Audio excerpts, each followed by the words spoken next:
Circuit house মাঠে মিজানুর রহমান আজারি সাহেব আসার উপলক্ষে লোক সংখ্যার অবস্থা অনেকেই আগে বলেছে যে জায়গাই হবে না, কিন্তু যে অবস্থা দেখতেছি মাঠ তো পুরাই ফাঁকা।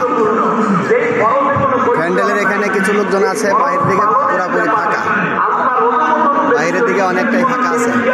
বাইরে যারা ঘোরাফেরা করছেন তারা ভিতরে চলে আসেন, বাইরে যারা ঘোরাফেরা করছেন ভিতরে চলে আসবেন। আমি এই ভিডিওটা এখনই আপডেট দিয়ে দিব। আর উনি হয়তো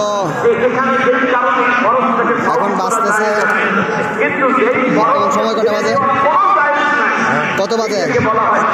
একটা, কথা ছিল 12:30, কিন্তু এখন 1:30। এখন উনি হেলিকপ্টারে উঠে নাই, হেলিকপ্টারে আসবে হয়তো, এখনো ঢাকা থেকেই রওনা করে নাই।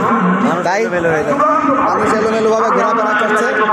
এই যে মাঠের অবস্থা, বাইরেও রাস্তাঘাটে তেমন লোকজন এত বেশি ঝামেলা নাই। যারা বাইরে আছেন সবাই চলে আসবেন।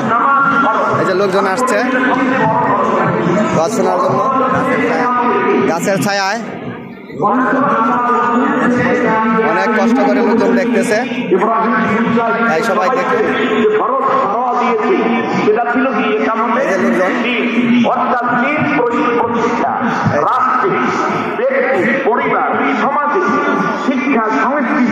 মাঠের অবস্থা